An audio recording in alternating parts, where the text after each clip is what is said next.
Welcome to the Invested Dads Podcast, simplifying financial topics so that you can take action and make your financial situation better. Helping you to understand the current world of financial planning and investments, here are your hosts, Josh Robb and Austin Wilson. All right. Hey. Welcome back to the Invested Dads Podcast, a podcast where we take you on a journey to better your financial future. Today, we are going to be talking about reverse mortgages. Yes. So egagtrom. I think if you take mortgage and reverse it, that's what you get. Sounds like a transformer name. It does sound like a transformer name. That's not exactly what we're going to be talking about today. But every time I hear about reverse mortgages or think about reverse mortgages, I picture Tom Selleck telling me that they're not a scam on TV. They're not a scam on TV, but they're a scam in real life. Exactly. That's what he say. But I seriously see Tom Selleck once a day during, we watch CNBC here in the office. It's on the TVs. Yeah. So Tom Selleck once a day on CNBC is telling me that reverse mortgages are not a scam. So I am going to take the high road here and just admit I don't really get into reverse mortgages or know much about them. So this is going to be a lot of Josh explaining his thoughts on that. But I am going to contribute to this episode. Okay. I'm not going to leave Josh hanging because I am going to throw some facts about the man who rocks the world's best mustache throughout the episode. There we go. Because I'll be of little value otherwise. So first up, my first fun fact. What do you got? And probably the most shocking is that Tom Selleck was actually offered the role of Indiana Jones before Harrison Ford. Interesting. He was about 1980. I could picture that. Yeah. Yep. So he was offered the role of Indiana Jones before Harrison Ford. However, and there's actually a YouTube video of him doing like a screenplay. There's one out there left. I have seen it. Okay. But Tom Selleck playing Indy. And he was unable to play Indy in the movies because CBS had just contracted him to play Thomas Magnum in their hit series, Magnum P.I. So it worked out for both of them. They wouldn't let him out of the contract. Right. So yes, it worked out for both of them. But as I'm thinking about Indiana Jones, I'm saying, I don't know if I can picture that being anyone but Harrison Ford. But I could see him because he would have been good at it. He was young guy, popular, rugged, kind of that. He would have been good at it. Yeah. Better mustache. Yes. So anyway, that is my picture. Indiana Jones with a mustache. We'll see about that. Yeah, I hear there's one more coming. By the way, it's like Indy's last ride. All right, because Harrison Ford's really old. He's like 70 something. Isn't he? He's pretty old. Old for a action hero, of course. Because what we're going to talk about today in reverse mortgages is actually there's an age restriction on this too. You said you're not really into it. It's probably because you don't qualify. Man, let's start at the high end and let's define it. Okay, go for it. So a reverse mortgage.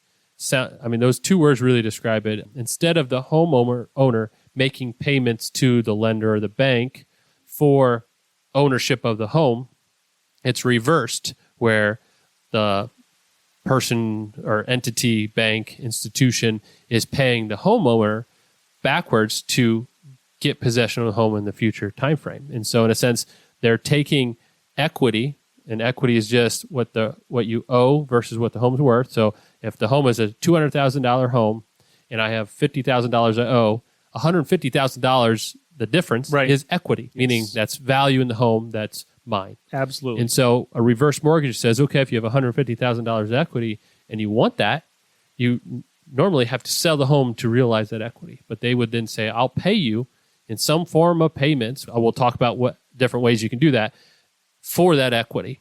And in the end, we're then going to own the home or more of that home. So then at some point in the future, we'll then be the owner of that. Yeah. So gotcha. High level, that's where it is. They get to choose how their payments are received. So there's some options. We'll talk about that. They pay interest on using that money. So then the bank or the institution then is having a growth in their investment, similar to the other way around. When you lend money, you have to pay interest on it, but you don't actually pay it. So that's the thing about reverse mortgages is the person who is using the reverse mortgage gets money and does not owe anything. Right. So although you're accruing interest, you're not obligated to it. It's just added to the value or that total that will then be owed at the end. The homeowner gets to keep the title, which is great. And really, it's just you're trading the debt. So you have your equity and you're replacing it with an obligation over time. So high level, that's what a reverse mortgage is. The home is the collateral. In other words, that's the value. You cannot do a reverse mortgage if there is no equity in your home. And in fact, there's some rules and stipulations. Based on percentages. Yeah. And if you have 10% equity, you probably can't get a reverse mortgage. You have to have a certain amount of equity in the home for this to work because the banks are taking risk, right? And that's what they want to have is something there to protect against it. We're going to talk about some more nuances of it, but from high level, as long as you're in the home and maintaining property tax, insurance, and upkeep, you're going to stay in the home. They cannot take it from you. Right. So that's great. So let's say, again, going back to my example, you have $200,000 home, you have home equity of $150,000, and let's just say for simplicity's sake, you are able to get $150,000 of a reverse mortgage. That's not the case. We'll explain why in a minute, but in general, there's that. So over the time, let's say you start taking it in monthly payments and you live a really long time and they actually pay out more than the home is worth. There's insurance and stuff that protects these companies from that. It does not impact that homeowner. They don't stop getting it. If they set it up for lifetime payments, they're going to get it for the rest of their life. And so there's at no point where, even if it goes beyond the value, that the homeowner is forced to sell or move out or anything like that. And if you're joint owners in the home, if one of you dies or moves into a nursing home, the other one still stays there, you get to still stay in the house and keep the house. Again, as long as you can do property tax, insurance, and upkeep, you stay in there. So there's just a high level reverse mortgages. We're going to get in details in a minute, but I need some more Tom Selleck news. I mean, come on. Yes. Can you have too many? There's going to be a lot of knowledge nuggets about Tom Selleck today. So another one is that he really didn't strike it big until his mid-30s as an actor, and that was in about 1980 when he got cast for Magnum P.I. there. He actually went to USC on a basketball scholarship before that, and he is 6'4", so that kind of makes sense. And when they were shooting Magnum P.I., because they were shooting it in Hawaii, so he was living in Hawaii at the time, which must have been a really hard... That's hard to do. It's a hard job. Someone had to do it. Yeah, I bet he could take out the Ferrari occasionally on his own, So yeah, someone had to do it. He was stationed, working in Hawaii. Yep. He actually was a member of the National Guard, however, in the late 60s, I believe. But he actually played he was a really competitive volleyball player because he's also tall, and volleyball's big on a beach. You got scholar? Are you going to go to USC? And he was an honorary member of the 1984 men's Olympic volleyball team. Interesting. Honorary. Like he didn't actually play, but he was listed. Anyway, that was my next Tom Selleck fun fact. Josh, give us some more knowledge nuggets on reverse mortgages. Here's just a couple items about it. I mentioned that you weren't eligible. So one of the things is you have to be over 62 years old to qualify or to be able to apply for a reverse mortgage. And that number does not really align with many others. Well, it's the beginning part of Social Security. So that's the trigger point for that. So 62 is the earliest you can claim Social Security. So they figure at that point, if you're claiming Social Security early, maybe you do need fixed income at some point. So that's part of where that idea comes from. You convert home equity into cash, like I mentioned before. The primary, there's really three different types, but I'm not going to mess with most of them because they're really for high extreme ends, high value homes. The one that most people will see is what's called a home equity conversion mortgage. HECM, HECM. Is how they abbreviate that. So a HECM mortgage, there's limits. It's a home value under $822,000 in 2021. So they adjust that for inflation going up. So that's the size limit of the home. So that's, again, why I come back to saying most people who are looking at reverse mortgages, they'll fall into that. So as I mentioned, if you want to keep this active and stay in your home, you have to make sure you're current on property taxes, home insurance, and the home has to be in good repair.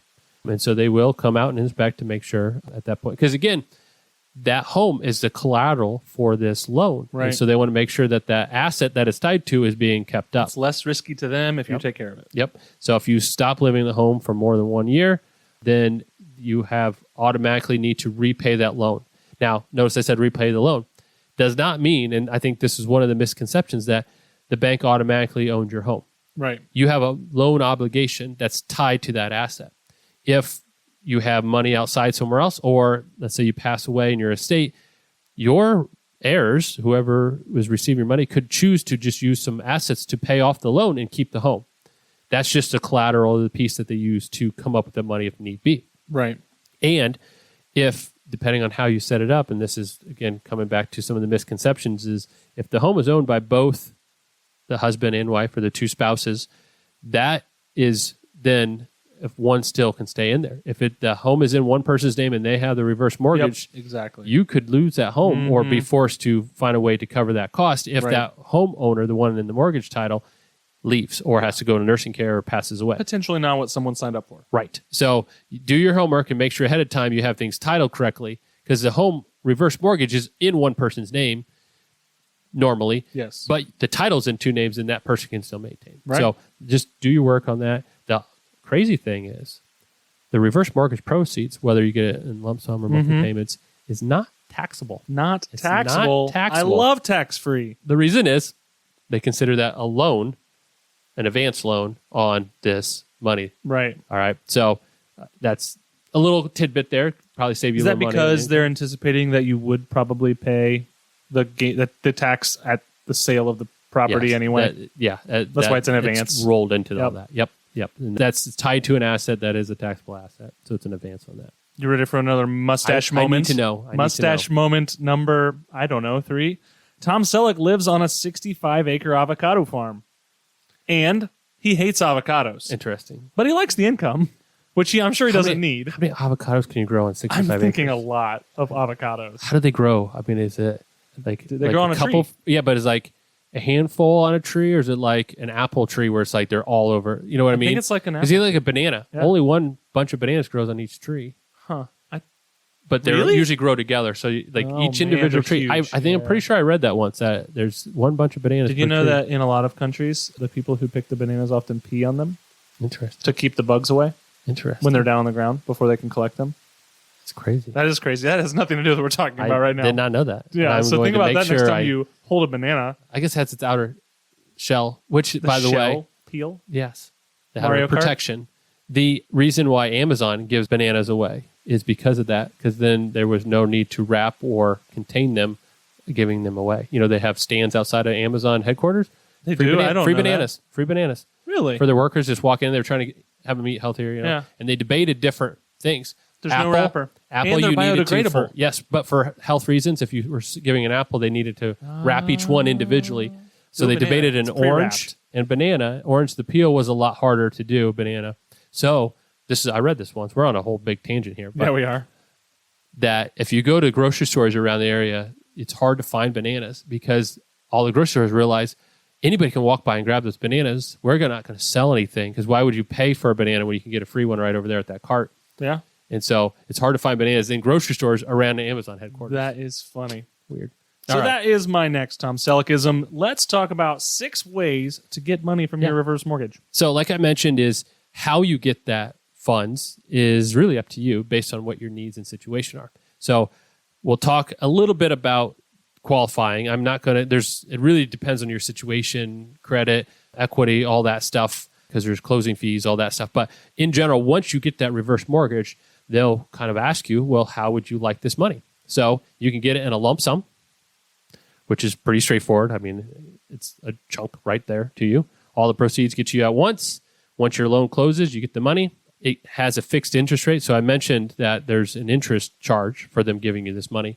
And so, again, the high-level example is usually they'll do somewhere around 50% of your equity because, again, they need a cushion built in there. But they'll give you whatever that lump sum is, and then they'll just start charging interest on that. And that's what accrues over time that then their goal is, if they run their tables right, that when you pass away or are done, it's about where the home value is so they don't lose any money on that or below it is what their goal is. Yep. So lump sum, that's an option. A lot of people will do that. Maybe they do have a little bit of mortgage remaining. And so for cash flow reasons, they'll get a reverse mortgage, lump sum, pay off their mortgage. So then they owe nothing and they don't have any payments on this loan. Right. And then at the end of their life, their asset used to pay off that loan. And so in a sense, it just frees up cash flow that way. Or if they're going to do some home improvements, that's another way. So, you get that reverse mortgage, you do your house exactly how you want, live in it the rest of your life, and don't have to, in a sense, pay for that improvement, knowing that that asset will be probably used to pay off that loan down the road. Right. So that's one option. Equal monthly payments. In our industry, that's an annuity. Yes. And that's the term for it. Now, there's different time frames, and we'll talk about that. The popular one is for as long as you live. So as long as that's your primary residence, they'll pay you for the rest of your life. Right. Now, usually you get a smaller amount because that's, it could be stretched out pretty far. It can be, it's a risk for the giver of the money, which would be the bank or whatever. In the this unknown case. there, they'll use their actuarial variables and all that stuff. Along the same way, you can get equal monthly payments for a term or a fixed time period. So you could say, hey, I'm 80 years old and I want some extra cash flow or I want to do something. I'll get this. And just pay me it out in the next 10 years. And that's kind of my plan set up. Right. And so then they'll have a set time period. And then once 10 years is up, it stops. And that's it. You can also do what's, in a sense, a HECM line of credit. A HECM line of credit. It's Yes. like a HELOC, Yes. but not. Home equity line of credit. Or, and for the younger people, Yeah. you can do that. You are doing the exact same thing, borrowing against your equity. But in that case, you have monthly payment obligations. Right. In this case, the you have a opposite. line of credit that's available to you at any point in time. It's similar to a lump sum, but you're only charged interest on the amounts that you pull out or use. And so back to my example, if you have a $150,000 reverse mortgage and you pull it out as a line of credit, but you say, I don't need that right now, but I want it available just in case. And for 5 years, you don't touch it. No interest, no growth. It's there. Yeah. In fact, they actually apply, most of them apply some sort of growth to that line of credit because your equity it's tied to is growing over time. So you actually may grow higher until you start using it. But then only the money you pull out do you owe an interest on Gotcha. at that time frame. Then the top things I just said for line of credit. So you can get an equal monthly payment from your and a line of credit. So in other words, you say, I got $150,000, give me 50 up front, and then the rest I want, you can split it up. It's like a however you cash want. out refi. Yes, really is what it is. And then you can also do a term with a line of credit. So you can say, give me 50, give me that over the next 5 years, and then the rest keep it as a line of credit. So you could do all those fun things. And so there's some flexibility there in how you get paid once you qualify for it. Well, that is riveting, but I'm about to blow your mind a little bit here. So you've seen Friends. I know Steph's seen Friends a lot, right? She loves it. Jenna and I have watched a lot of Friends. So Richard, Tom Selleck, he was actually cast as more of a fling for Monica in Friends when he played Richard in the show. It was only expected to last a couple episodes, but their chemistry was actually so good that it made the writers really elaborate on the relationship and continue it a long way. And thus, he was in multiple seasons, and he actually garnered another generation of fans from that because he was famous in the 80s. Yes. This was in the 90s and early 2000s, so that kind of brought his fan base to a whole different generation there. He actually met Courtney Cox because of a screen test they did together for another show. That was one of the main reasons he chose to take the part, just because they really hit it off. Yep. He was actually told it would hurt his career to be in Friends. Interesting. But it actually did the opposite, and he received an Emmy nomination for his role. There you as go. Richard. So, there you go. Little fun fact there. And I'm not stopping there. Because don't stop. I have got two dad jokes of the week. And there's a theme, and you're going to pick up on it. Okay. And one's more of a thought. I spent 20 years traversing across the globe, searching for the best mustache. It turns out it was right under my nose the whole time. There you go. Well, Right mine under your was nose. until my colleague and office bully, Amy, made me shave it. Yes, that was sad. That was sad. Here's a good joke for you. Okay, ready. So, how does a mustache support his family in the event of his untimely death? Ooh, I don't know. A mustache needs to support his family. Yeah? How does he do that? By investing in a shavings account. Shavings account. Yeah? I like It's pretty good stuff. All right. So, hit me with some more stats. Yeah. So in general, you say, okay, he's on the TV. I hear Tom Selleck talking about these things. It's not a scam. They're around. That's what he says. And we will talk about that in a minute. But is this even a big deal? So you have to be 62 or older. Yep. And you have to have equity in your home. So Right. is there a lot of people that actually qualify for this? Well, and if you recall the episode we did recently on should you have a mortgage in retirement, Yes. there actually are a lot of people who have mortgages, even sizable mortgages Yes. in retirement. And Yep. that number is a lot bigger than it used to be. So I don't know how that would relate to the numbers we're talking about Well, here. you have to have More enough- people would have you have to mortgages, have but enough they would equity. have less equity probably. So maybe less than it used to be. Yeah. But according to the National Reverse Mortgage Lenders Association, there's a whole association. There's an acronym on that, isn't Yeah, there? The NRMLA. They did a survey back in 2021, and as of Back the in the first day. quarter of 2021, people over age 62 held $9.57 trillion with the T in home equity. That's $10 trillion. Yes. Yeah. And that's not necessarily in reverse mortgages. That's in home equity. They're saying that's the home equity. And the argument there is, and this is what they talked about, is a lot of people in retirement, your home has a lot of untapped equity that you may want or need in retirement. So to the tune of $9.57 trillion. Yeah. And so for a lot of people who maybe are on a fixed income or struggling, their biggest asset may be their home, and they have a hard time realizing that because it's not like a retirement account where you can say, hey, I want a monthly withdrawal from this. That's exactly what a reverse mortgage is a way of tapping into that equity. So absolutely, there is a lot out there that may consider this. And again, as time goes on and people are retiring and looking at those different asset classes, may say, I don't know if my kids want my home. Why don't I utilize it for my best retirement? Gotcha. They're not going to be the one that wants to pass from generation to generation, like you saw maybe with like farms and things like that, where the family wanted to stay there. Reverse mortgage is not the right idea for that. All right, so another mustache moment. Yes.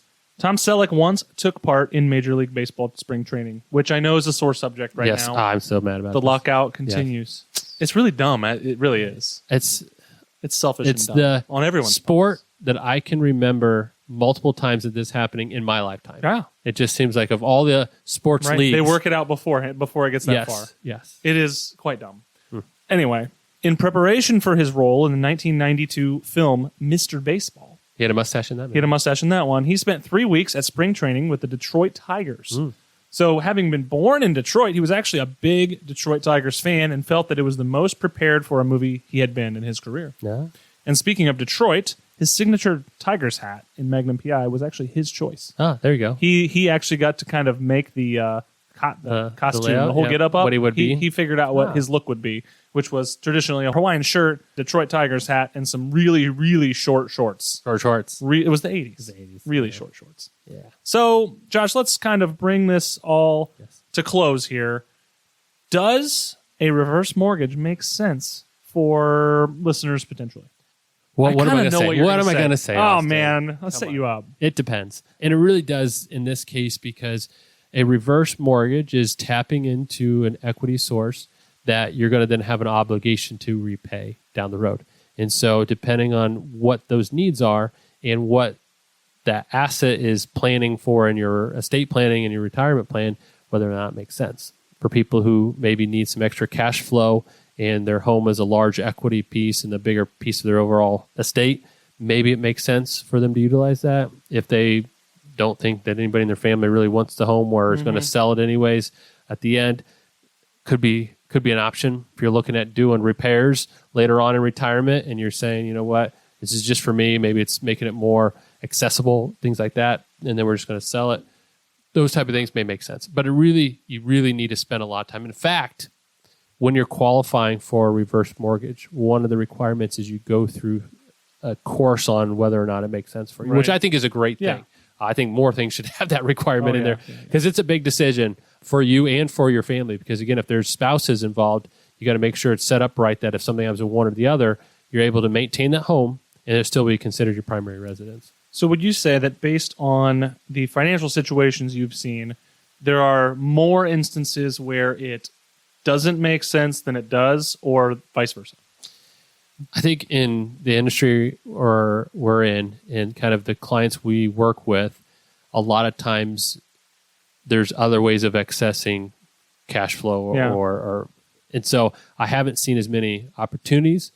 But coming back to Tom Selleck and just in general, early on it was kind of this fringe piece that really distant people maybe looked into. Right. And since they've really expanded and offered new, and that's part of this. I mean, this is in the banking industry, and this industry is designed for if they see a need, they're going to adapt to find the most efficient way of doing it. And so they're, like I talked about, 6 ways of getting your reverse mortgage paid to you. They're adding options, adding new ways of doing it that maybe are more beneficial for people. Now, there's still a lot of scam and a lot of misinformation out there. So if you are considering this, make sure you do talk with a financial professional before doing it, because a lot of times it's hard to undo these things because there are a lot of upfront costs. And so if you're going to pay all that and then realize it's not for you, there really is no way of getting that money back. So talk with a financial advisor before you make any decisions. But in general, it really just comes down to, what do I want out of this asset long term? Right. Is there something that my family or what my goals are long term are counting on, or can I utilize it and take some more cash up front or during my lifetime? Right. On that note, as always, check out Free Gift to You. It's a brief list of 8 principles of timeless investing. These are overarching investment themes meant to keep you on track to meet your long-term goals. No, we do not talk about reverse mortgages. for some of the reasons Josh kind of just alluded to there. So check it out. It's free on our website. Josh, how can people help us to grow this podcast? Yes, make sure you subscribe. That way, every Thursday, you get our most recent episode sent right to you. Haven't missed one yet, over 2 years. That's right. And leave us a review on Apple Podcasts or Spotify, wherever you listen. That always helps other people find us. If you have any questions or anything or clarity on this, because it is a kind of complex topic, shoot us an email at hello@theinvesteddads.com. And I'll make sure Josh gets it. That's right. And then if you know somebody who's talking about this or asking questions, share this episode. Maybe it will help. All right. Well, until next week, have a great week. All right. Talk to you later. Bye. Thank you for listening to the Invested Dads podcast. This episode has ended, but your journey towards a better financial future doesn't have to. Head over to theinvesteddads.com to access all the links and resources mentioned in today's show. If you enjoyed this episode and we had a positive impact on your life, leave us a review, click subscribe, and don't miss the next episode. Josh Robb and Austin Wilson work for Hicks & Zerker Capital Management. All opinions expressed by Josh, Austin, or any podcast guests are solely their own opinions and do not reflect the opinions of Hicks & Zerker Capital Management. This podcast is for informational purposes only and should not be relied upon for investment decisions. Clients of Hicks & Zerker Capital Management may maintain positions in the securities discussed in this podcast. There is no guarantee that the statements, opinions, or forecasts provided herein will prove to be correct. Past performance may not be indicative of future results. Indices are not available for direct investment. Any investor who attempts to mimic the performance of an index would incur fees and expenses which would reduce returns. Securities investing involves risk, including the potential for loss of principal. There is no assurance that any investment plan or strategy will be successful.